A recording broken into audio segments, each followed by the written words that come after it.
Ahava Center for Spiritual Living. Welcome, welcome, welcome. Ahava is the Hebrew word for love. And we gather every Sunday knowing that love is always the answer. Not just sometimes, but when? Always. Yes. I am Reverend Rainbow, and along with Reverend Sunny, we are your co-spiritual directors, and we welcome you here today. Reverend Sunny sends her love, even though she is taking a Sunday off and a little vacay. So we are sending her love as well, as that is so important to nurture and nourish and refresh, yes? And if you are joining us online today, I want to give a special shout out and hello. Please say hello in the chat. Let us know your name, where you're tuning in from. And we can welcome you as part of our global and virtual community as well. Make sure you hit that like and share and subscribe button. And if you're take videos, all of the above, it's how people find out about us. So we no longer want to be the best kept secret in Lexington, right? We want to let our light shine and let other people in on this love and this love fest. So social media is a great way to do that and share the love. So who are we?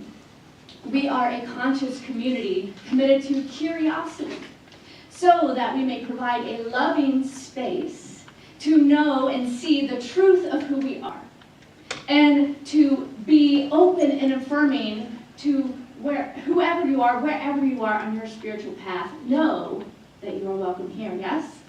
Yes. So I invite you now to turn to someone, knowing that they are a reflection of you, putting your hands over your heart perhaps, and say, thank you for being a reflection of me.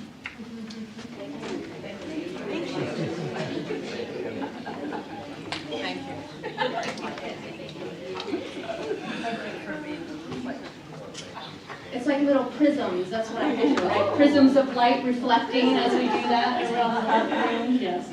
So we have a fabulous vision and purpose here, so I invite you to repeat after me. We are an inclusive community. We are an inclusive community. Committed to global transformation. Committed to global transformation. Through personal evolution. Through personal evolution. And our purpose, let's do it together.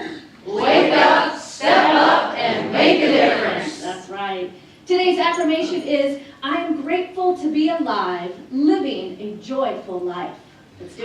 I am grateful to be alive, living a joyful life. That's right.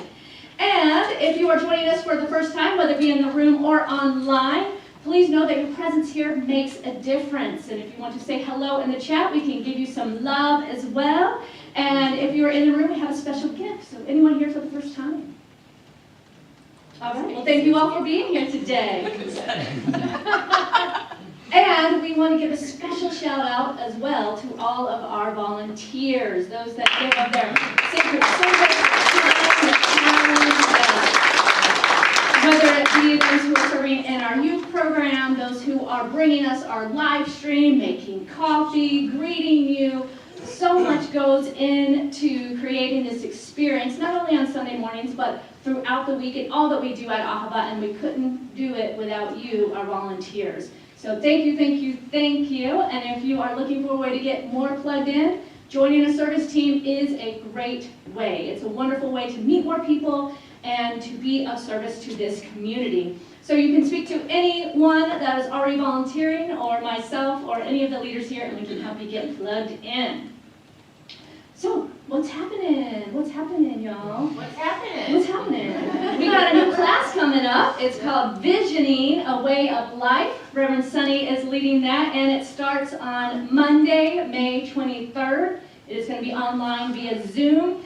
5 weeks class, although it spans 6 weeks because we are not meeting on Memorial Day Monday.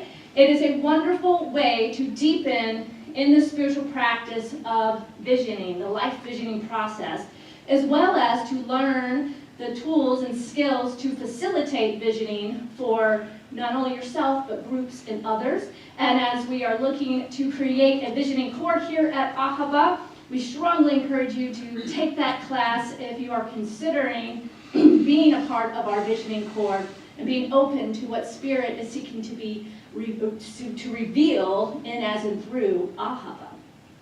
Also today we have our youth and family picnic after service. That's going to be a lot of fun over at Kirk Levington Park. You can speak to Heather if you need more details about that. Don't forget.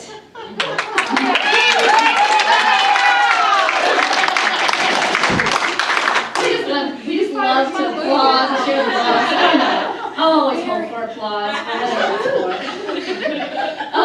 Please remember, to save the date and RSVP, so we know that you're coming on July 22nd. So July 22nd, it's going to be just an amazing, not only sacred time, but also a fun evening of celebration. Downtown at 21C, I say we have an all-star cast. So we have Reverend Petra Wells coming in to lead and be the ordained minister. We also have our field leader for all of Centers for Spiritual Living. Her name is Reverend Sunday Cote, an amazing, amazing woman. She will be here also as part of that ceremony, and some other really wonderful guests and friends and ministers. So you want to reserve your seat for that, as well as then get your ticket for the after party, the official after party. Right there after the event is going to be a jazz concert with my friend, renowned jazz artist Tiffany Monique. She's coming in from Chicago. And she's going to be doing a concert after the ordination as well. So that is a ticketed event, and it includes food and dancing and music and all of that. So all this information is on our website where you can get plugged in. It's also in our e-newsletter and on our Facebook. But I want to tell you about our next few coming up Taste of Ahava events. Yes, so Taste of Ahava is our fundraiser and our summer fundraiser. And our next event this week kicks off our hike at the gorge. I think there's 1 or 2 tickets left for that. And there is then the musical feast. It's going to be a house concert and dinner at Kim and John Gamada's house, which is their new house. And I believe Seneca is going to be the chef for that event. So it's going to be music and food. It's musical inspired. Music inspired. Yes, food is inspired by the music and some of the musicians' favorite recipes. It's this really cool event all coming together. And then, CJ, please come on up and tell us about your event. It is also coming up in June.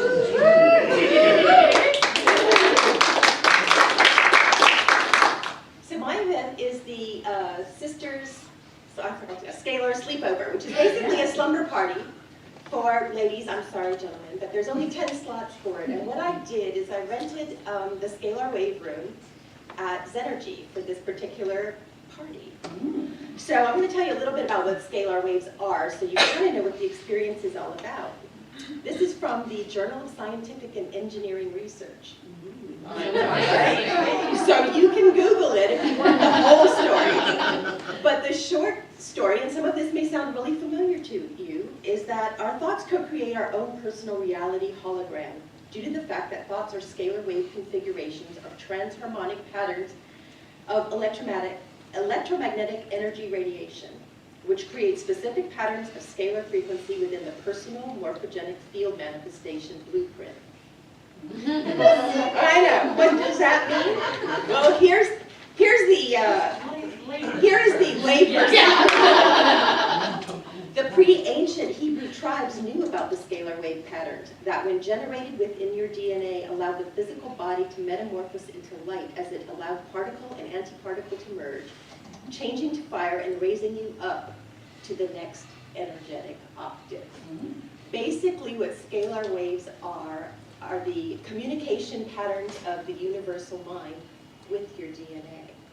And this is a whole night of being immersed in this. There are only a handful of these rooms in the country, and only a handful of that handful are open to the public. So I've rented out the rooms for 8 hours, and there's going to be a guided meditation with it, there's going to be aftercare with it, there's going to be breakfast the next morning. You will be immersed, and it's a wonderful place to go. Set your intention for things you want to release and things you want to heal, because it's magic. Yeah. So there's all kinds of things involved with it, but that's just the tip of the iceberg. And yes, this is a whole research paper if you care to look it up and try to figure out exactly what it is. But they're very good at explaining it in layperson terms. But I thought this was just kind of a nice little teaser. Or you have more questions, I'll be out there after service. Thank you. So if you want to spend the night and get those wave vibrations going on, you want to go ahead and get your ticket ASAP, because there's only 10 spots, and I believe that 4 or 5 tickets have already been sold. So these events will sell out. Our drumming circle fire pit at Nancy and Ron's is already sold out. So make sure that you see the table after service, get your tickets, or hop online. They're available online as well. So let's give some love to this band.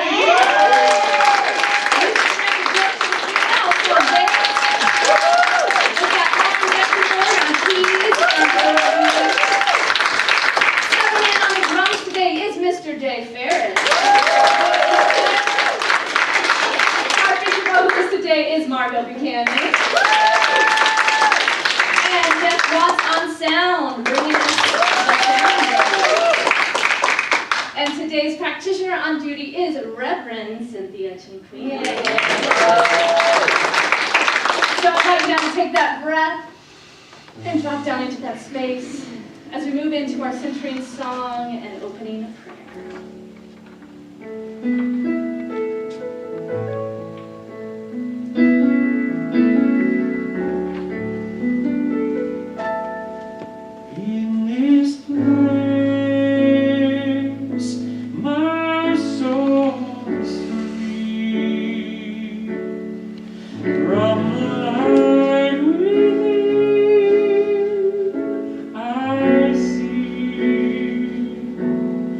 Oh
is here right now, that shows up as pure love, pure joy, pure peace.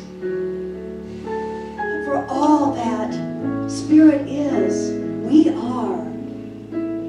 For all that Spirit is, flows in as and through each of us, for we are that magnificent expression of that one life.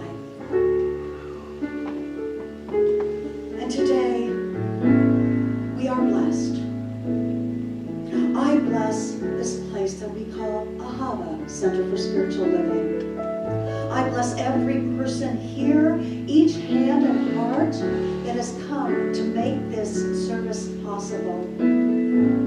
From our co-ministers, Reverend Rainbow and Reverend Sunny, to our magnificent band as they play through their hearts, as these sounds that they produce vibrate in and as and through each of us, that we resonate with this.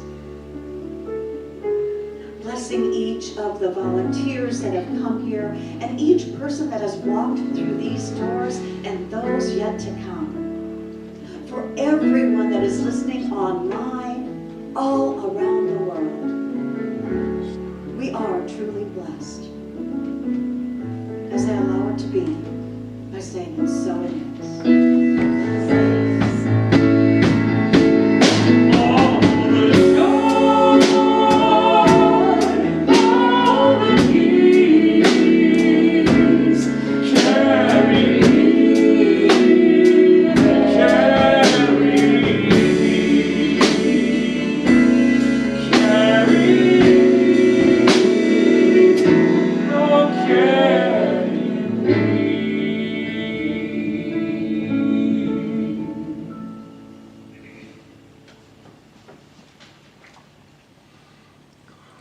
Today's reading is from the book Daring Greatly by Brene Brown. Joy comes to us in moments, ordinary moments. We risk missing out on joy when we get too busy chasing down the extraordinary. Scarcity culture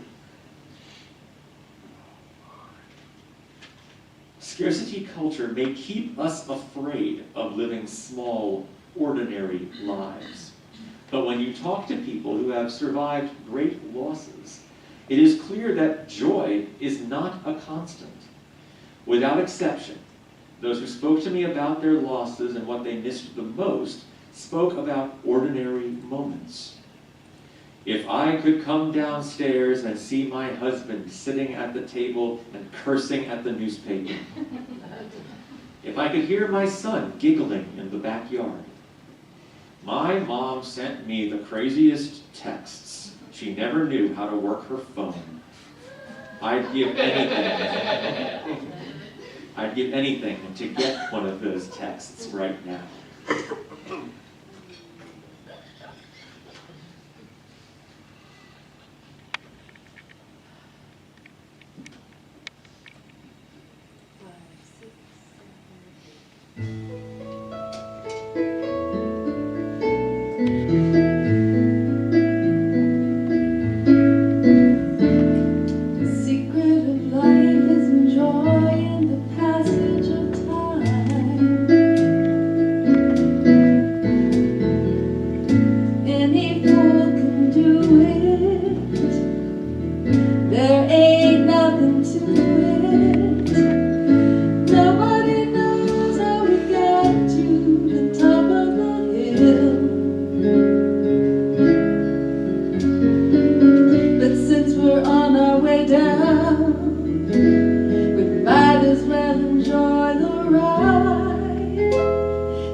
know you come to Ahava this morning to find out the secret of life? And you already know the answer. And somehow they're related. So this month we are exploring the awesome and wonderful and wonder-filled world of emotions. So emotions are one of those things that make us uniquely human, right? As human beings having this spiritual experience, emotions deeply connect us to our human 3D selves. They dictate how we relate to each other and to ourselves. And they dictate how we kind of like what we make the meaning of life, right? So as a culture, we still have a very limited understanding and even a limited language for emotions. We're just beginning to get to the place of appreciating and valuing EQ, emotional intelligence, as much as we as a society value IQ, especially in the workplace, right? But we're getting there. It's happening, it's starting. So what exactly are emotions? Well, emotions are the outward expression. I like to think of the word emotion like movement, right? So there's a movement to it. It's the outward expression of our inner response to certain conditions. And we tend to judge and label those conditions and responses that are more comfortable, more familiar, as good or positive. And then those emotions that we're a little bit less familiar with or comfortable feeling, we label those as negative. Whereas our feelings are the inner response. It's the inner response to that outside condition and circumstance that appear in our life. So I've always been fascinated with the relationship between our feelings, our thoughts, and our body, or physical sensations, right? It's kind of like which came first, the chicken or the egg? Did the thought elicit some emotion, which then created some sensation in the body?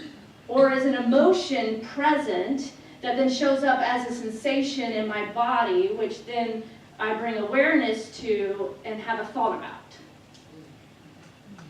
Or maybe it's all of the above at different times, depending on the situation. That's kind of what I've come to. But I really enjoy the practice, the mindfulness practice and meditation of just sitting with and noticing my physical sensations. You know, a swirling, a buzzing, a tingling, and then just noticing my thoughts and noticing what feelings arrive, and then just contemplating what the connection is, right? So why is this important to consider? Well, Brene Brown, yes, I'm a super fan, she says our connection with others is only as solid as our connection with ourselves.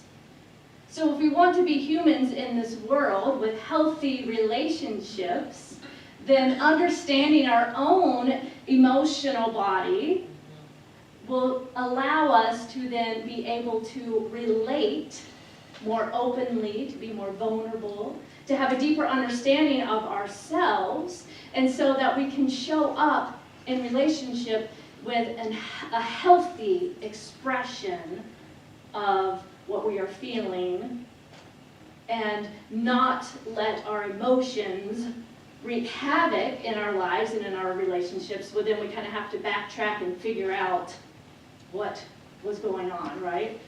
So it is only in knowing ourselves in that deeper way, which includes understanding our emotions, that we can react from a healthy and more emotionally mature way instead of projecting all of our hurts and projecting all of our unfelt feelings and emotions and projecting all of our stuff on everyone else.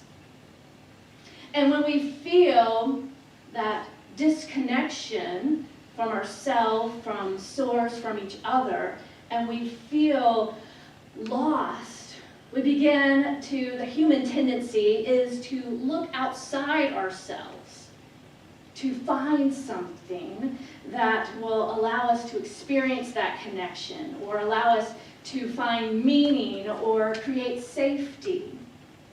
Yet that creates all sorts of problems and upset in our life when we are looking out there for anything to make us feel whole and complete. Anyone relate to that? I'm sure we probably all tried that different times in our lives. And this emotional pain and upset triggers a response in the brain just like physical pain. So the same centers in the brain light up when we spill hot coffee on ourselves as when we are feeling isolation and rejection or loneliness. So this emotional pain, it's valid, it's something to look at. Yet our justice system, for example, is really created around justice for physical pain, and yet hasn't quite caught up to this level of awareness of emotional pain, right? Yet how can we expect our systems to change when we as humans still have little awareness around our own emotions and emotional pain? If we can't name and identify and notice what is occurring in our body and in our emotional world, then we have the tendency to devalue our emotions, to push them aside, and to prioritize instead things like productivity or getting things done and making money. And none of those things are bad, right? I don't want to hear this as a dichotomy. It's to embrace the totality of our human experience, which our emotions are part of that. So we've been taught that often our emotions are something that get in the way of what we are supposed to be doing, right? How many of you have had an experience where something comes up, an emotion comes up, and it's just like, I don't have time for this. I've got things to do, I've got people to see, places to be. Yet that nagging feeling is still just kind of sitting there. For me, it's often kind of a pressure on my chest or kind of a gurgling almost in my throat, just like a buzzing energy or a tension that like something is wanting to be acknowledged, something is wanting to be expressed. Yet we want to just push it away so we can get on with our lives, right? Yet, what are our lives if not the totality of our human experience, which includes emotions? And I'm not saying that we all have to walk around being bumbly, emotional messes. It's to be aware of those little subtle urges when they come so we can acknowledge and notice how we feel and express our emotions in a healthy way. Otherwise, from my experience, when those emotions come up in times that are really inconvenient, that's not the first time they've come up. They've come up when I've sat in a moment of stillness. They've come up when I'm trying to fall asleep. They've nudged at me. So it is actually in taking the time to be present and to do this practice of noticing our feelings and feeling our feelings at times when we are more available for that, that we will be less distracted by our emotions in the times when we want to get stuff done, right? So this works, it all works for us. And so, you know, most people think, or kind of value rather, that the thinking aspect of who we are, right? That we are these little thinking heads, disconnected from this whole rest of the experience that we are as these emotional and physical beings. Yet we are actually feeling beings, energetic centers of expression that have thoughts, right? We are not thinking beings that sometimes have some feelings. So stuffing our emotions, no matter how good we may have gotten at it, I've had many years of practice, it has a consequence. It's simply cause and effect, right? That pent-up energy must be released, or it becomes either internally or outwardly destructive. Sometimes it comes out sideways, like an argument over the dishes or road rage. Have you ever noticed when you're feeling calm and in a good space and living life, you got the windows down, the music going, and you're driving down the road and someone cuts you off? It's just like, hey, whatever, must have somewhere to be. Yet, the same exact condition could occur when you're in perhaps a different emotional state, and it is, man, what are you doing, blah, right? And it totally can disrupt your energy. I'm speaking to a few people here, I see, yes. So, it's like when you're feeling that rush or scarcity, I'm going to be late, or I need to, this and that and the other, and you're caught up in whatever's going on and someone cuts you off, it's a very different experience than when you're feeling that joy and that peace and that surrender. So the exact same circumstance can create a different emotional reaction, and the only difference is what's going on with you, right? So again, this is another reason why it is important to recognize, to honor our emotions and to feel our feelings, and to begin to develop a healthy understanding of our feelings and our emotions and how to express them in ways that do not cause so much, hurt and harm to those around us. It's important to build this language of awareness around what we are feeling and to become more conscious and to acknowledge what we are feeling and how to accept and honor that within ourselves and others. So our emotions are an important resource to help us learn, to help us grow, to guide us on our own journey of exploration and spiritual growth as well.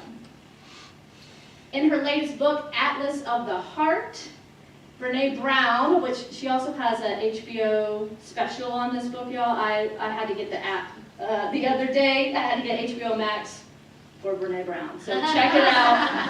I've withheld this long, not getting all these different things and just trying to stick with the Netflix and the Hulu. Well, Brene Brown got me on HBO. So, in her book, she writes about the importance of understanding the nuance of emotions and the value of having this language to articulate what we are feeling in order to communicate more precisely and to get the appropriate support we need from others.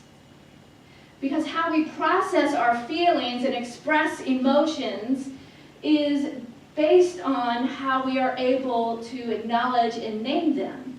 If we walk around thinking that we're feeling, sad, but it's actually we're scared, that's going to have a very different, way to process. So just like misidentifying an emotion is like a misdiagnosis of a disease.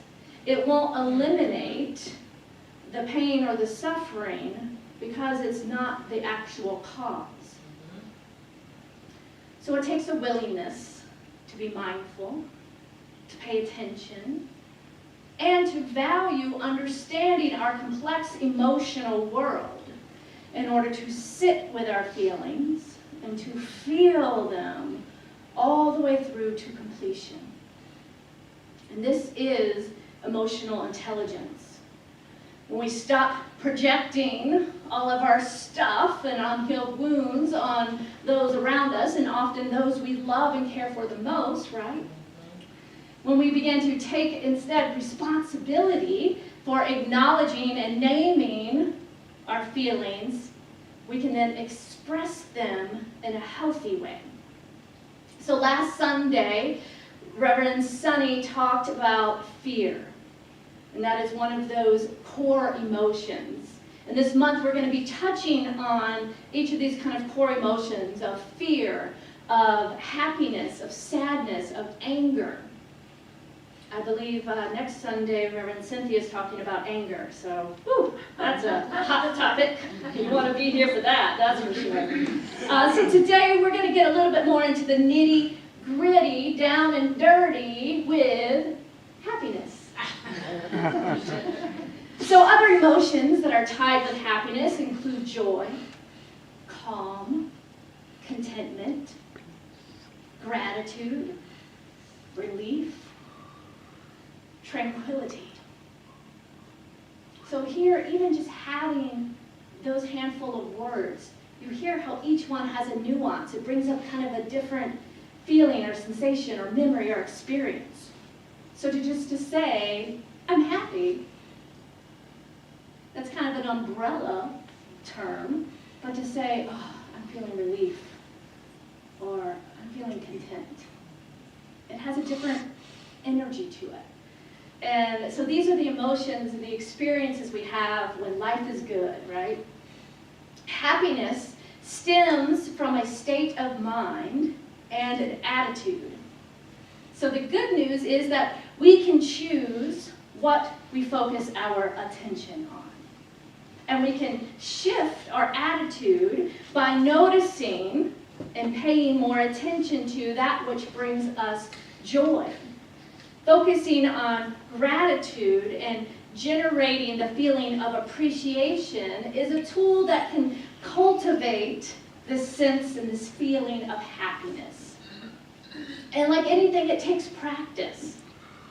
For some, joy comes more naturally, and for others, it is more of a practice. That's where cultivating this attitude of gratitude through a daily spiritual practice, such as a gratitude journal, or a blessing jar, or even sending thank you notes, or phone calls and text of appreciation to those around you. Stopping to smell the roses, noticing the beauty of life all around. These are practices that we can do every day in order to begin to turn our attention more to the good that is all around us. And it's not that we are creating that good, it's already there. But we are training our eyes to be able to see it. There's as many experiences of life as there are humans. And so we get to choose how we see the world around us, what meaning we make of it, by what we are focusing on. The Science of Mind teaching tells us that the way to happiness is through gratitude. To look for the good and the joy, like that reading says, and even the smallest moments and miracles. It's those ordinary moments of connection that really allow us to experience the happiness and the joy that we seek. Looking for the unexpected awe and wonder in the world helps us to shift our perspective in order to experience more peace and joy and freedom.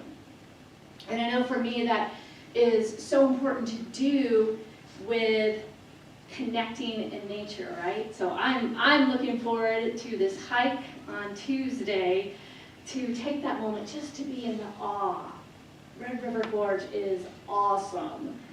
So it allows us to create what we call a mental equivalent, right? That mental picture for what we desire by remaining open to what's possible, remaining open to what we desire, as opposed to focusing on the lack, the limitation, the why nots, the why we can't. Staying open to the awe of life allows us to generate that experience of contentment, of joy, of happiness. And we know that human experience is full of joy and pain. There's ups and downs and everything in between. So embracing this perspective provides a sense of balance across the spectrum, right? So I'm not saying just always, focus on the positive and ignore everything else. Yet, when we are willing to sit with our feelings and allow whatever's there to be present, then we have to be open for joy as well. It's not, we can think like our spiritual practice is like, oh, there's all this stuff, there's all this healing I need to do. And embracing joy is part of that. It doesn't always have to be this, shadow work stuff. So being open to the spectrum of emotions and the ups and downs of life allows us to appreciate all that life brings. Thich Nhat Hanh says, if we are not in contact with pain, we cannot know what real happiness is.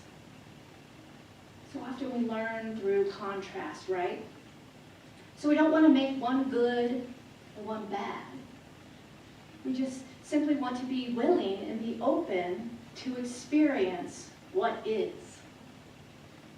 And if you notice where you fall on the continuum, if you happen to feel the majority of your time thinking and feeling in a place of sadness or fear, then using some practice to cultivate and shift into a perspective of joy and happiness may be something you want to be more conscious of. And if you live your life in the place mostly from joy and contentment and happiness, taking some time to be more mindful of what is occurring perhaps in the subconscious mind, and allow that fear or doubt to have its place as well, will just make for a more rich and fulfilling experience of life. So happiness is about embracing the aliveness of who we are. Yet it can sometimes seem elusive. And often as we get older, our understanding of happiness shifts. And we might need to redefine what a happy life means to us. Right? We could have had a certain idea or dream when we were younger, be it from society or our parents or wherever this came from. And now we get the opportunity to get curious and question, is that still what happiness means to me today? So take the story of the puppy chasing its tail. One day, there was an older dog at the dog park, and it saw this little puppy running around, chasing its tail in circles. And it stopped the puppy and it said, "Why are you chasing your tail in that way?" And the puppy responded, "I have studied philosophy and solved the problems of the universe, which no other dog before me has ever solved."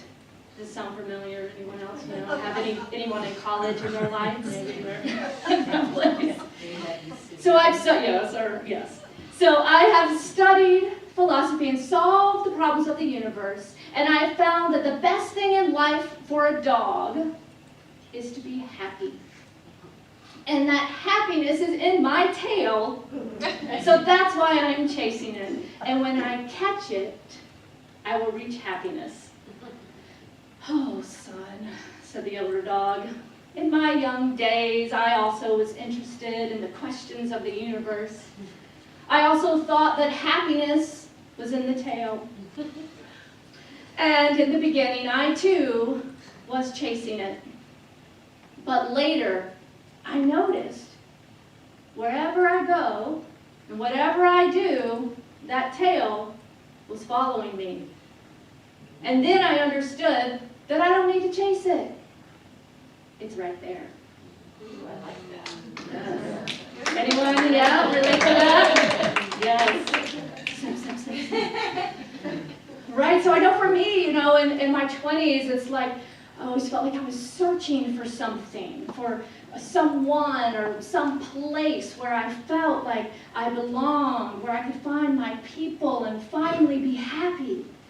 Yet over the years, the seeking and the chasing for me has slowed down as I realized that that happiness that I seek must be cultivated from within, from a contentment with what is, from an appreciation of those ordinary moments of life. Knowing that joy is that innate state of being that lives within all of us. And our work is really clearing out those blocks and those experiences that stop us from fully expressing that innate joy. So I know there's some of you in this room or online that are hearing this and are ready to stop chasing, yes? Yes. And, others may have given up chasing years ago. The invitation is to let go of trying to get or to find happiness in anything outside of ourselves. In a relationship, in a career, in a certain amount of money, whatever we think that external condition is that will bring us happiness. Instead, we are being called to look within and to find that joy, that inner calm, that inner peace that is there all along, as close as our tail or our bottoms, and allow happiness to emerge organically as that natural expression of who we are. Because looking outside us will only lead to disappointment.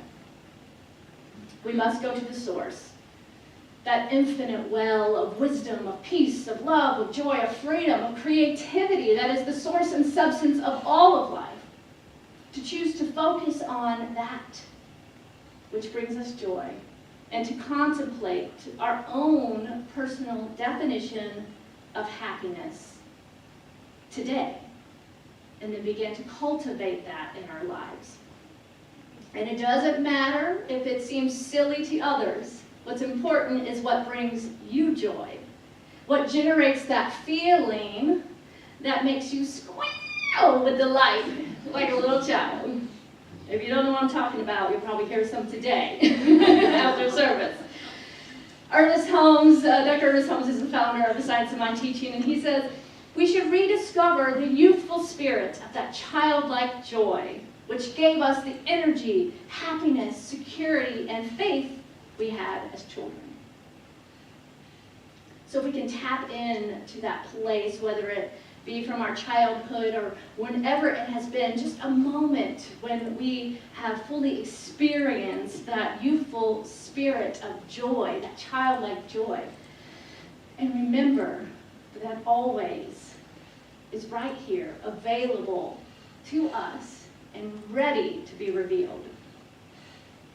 And I know it can be challenging to, or maybe seem trivial sometimes, to be talking about happiness and joy with what's occurring in the world today, right? So I know sometimes I can play that trick on myself. I start to feel good, and then you can almost feel bad for feeling good when you think of, the civilians that are being bombed in Ukraine and the massive amount of people that are living in poverty in some of the wealthiest countries, or the transgender children's lives that are being legislated over what bathroom they can use, or the white supremacy that undergirds so many of our policies, or the fact that women's body autonomy is in question.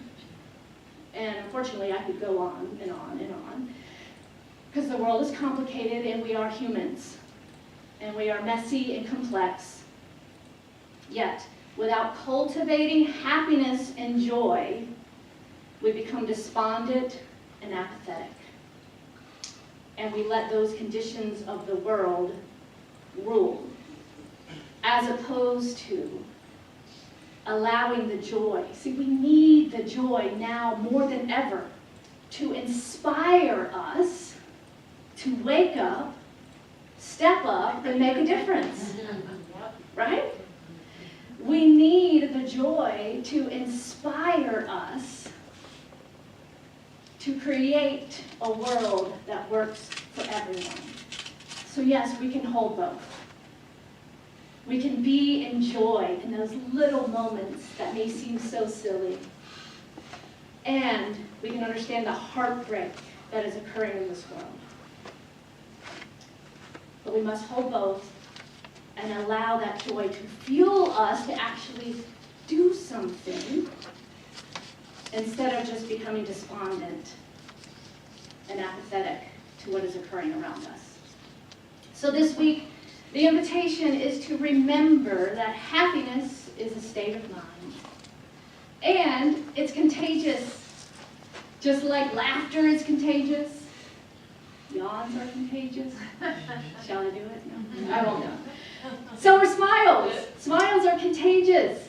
So spread some joy and allow your happiness to then create that positive impact, that ripple effect to all those around you and in the world around you. Yes? Let's take it into prayer.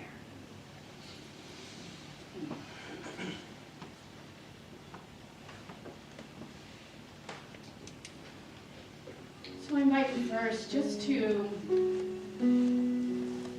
simply notice right here, right now, what is occurring in your physical body.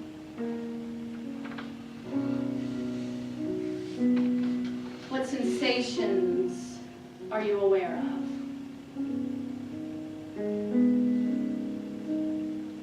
What feelings are present?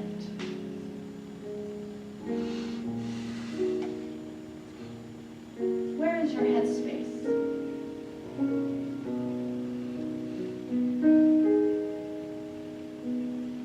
Taking this moment to become aware, to become fully present right here, right now, to what is.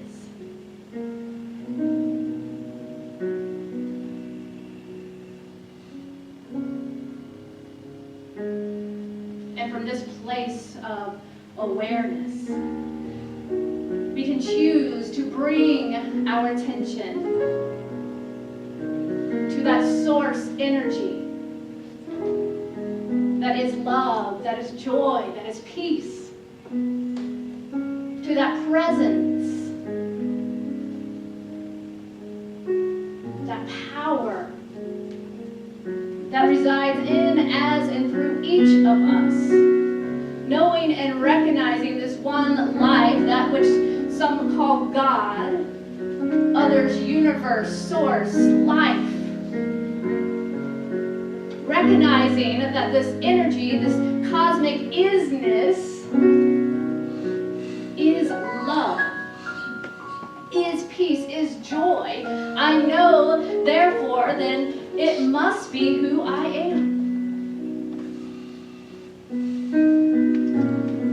Joy is my birthright. Joy is having its way right here, right now, in, as, and through every cell of my body. Awakening that energy of life, that aliveness in my physical body, in my emotional body, in my mind. I tune in and attune my focus to that which is love, which is peace, which is freedom, which is joy. So grateful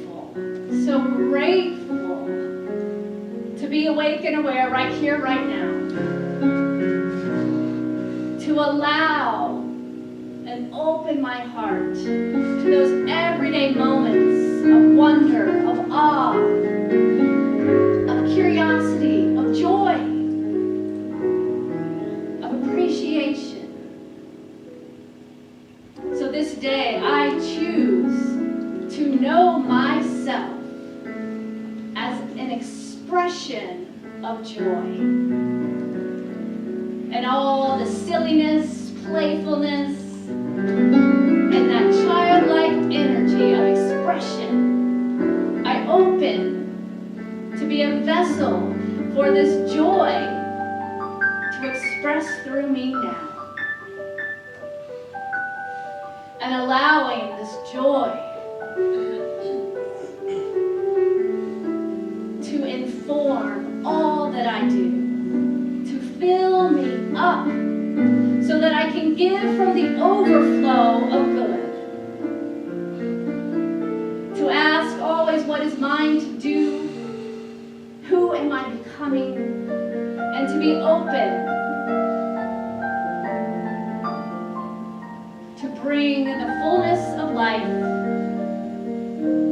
and aliveness to my everyday activities. So I'm so grateful to take this moment and remember the truth of who I am. So grateful for this community, so grateful for the fulfillment of this prayer. Knowing that it is done as I release this word into the action of the law that always says, yes, yes, yes, my beloved, it is done and it is so. And so it is.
So now is our time to move into our conscious giving as we pass the basket basket in the room. You can also give online. You can go to our website. There's a giving tab there.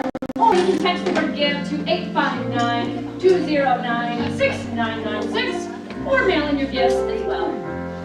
So I invite you now to repeat after me. Divine love as me. Divine love as me. Blesses and multiplies all that I have. Blesses and multiplies all that I have. All that I give. All that I give. And all that I receive. All that I receive. I joyously contribute to the vision of Ahava. I joyously contribute to the vision of Ahava. Knowing it returns to me. Knowing it returns to me. Multiplied abundantly. Multiplied abundantly. So it is. Gratitude for me. Gratitude behind me. Gratitude to the left of me. Gratitude to the right of me. Gratitude above me. Gratitude below me. Gratitude in me. Gratitude all around me. I'm so grateful. I'm so grateful. I'm so grateful. I'm so grateful.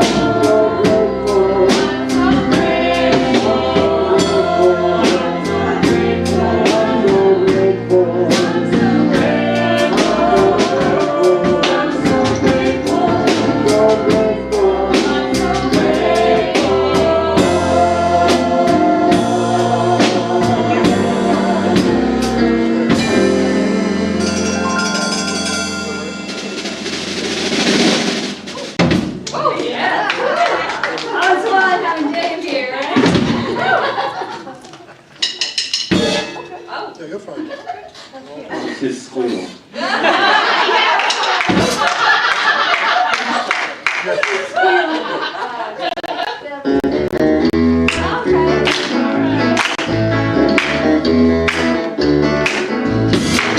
Wash away my troubles, wash away my pain with the rain of Shambhala. Wash away my sorrow, wash away my shame with the rain of Shambhala.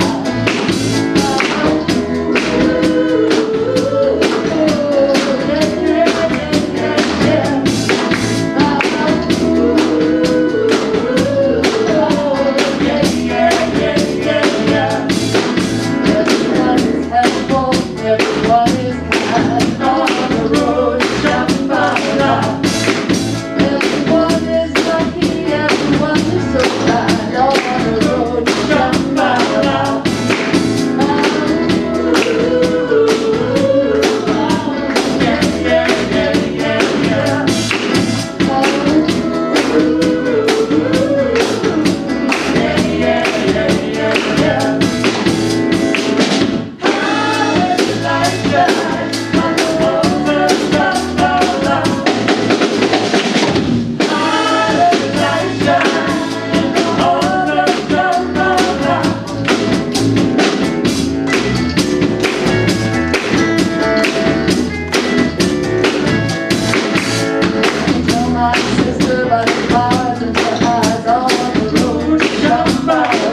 needs to be empathetic or have empathy, sorry. And our affirmation for today is on 1, 2, 3. 1, 2, 3. Empathy is my superpower! The kids and the mask, so we're superheroes. Yeah! That's it. All right, superhero, you want to see them fly. You're gonna fly when you leave.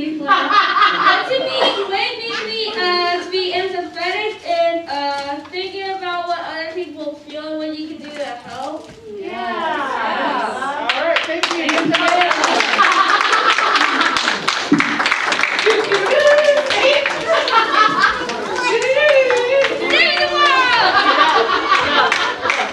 Yes, we love our little superheroes. It's awesome. So important that they are getting to learn this at that age, right? Whew. All right, so remember that practitioners are available to pray with you. You can submit a prayer request in our prayer box there before you leave or online on our website as well. Remember to vote your values this Tuesday, very important. Vote your values. Vote your values, yes. All right, I invite you now to stand as we bring service to a close and to repeat after me. Something wonderful is happening to me right now. Something wonderful is happening to me right now. It's this thing called life. It's this thing called life. Life is in my mind. Life is in my mind. Life is in my body. Life is in my body. Life is in my joy. Life is in my joy. I accept it. I accept it. I am it. I am it. I share it. I share it. Just the way it appears. Just the way it appears. Just the way it appears not. Just the way it appears not. Thank you, life. Thank you, life. 1, 2, 3.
Remember, have a great week, and if you're happy and you're not, go woo-hoo.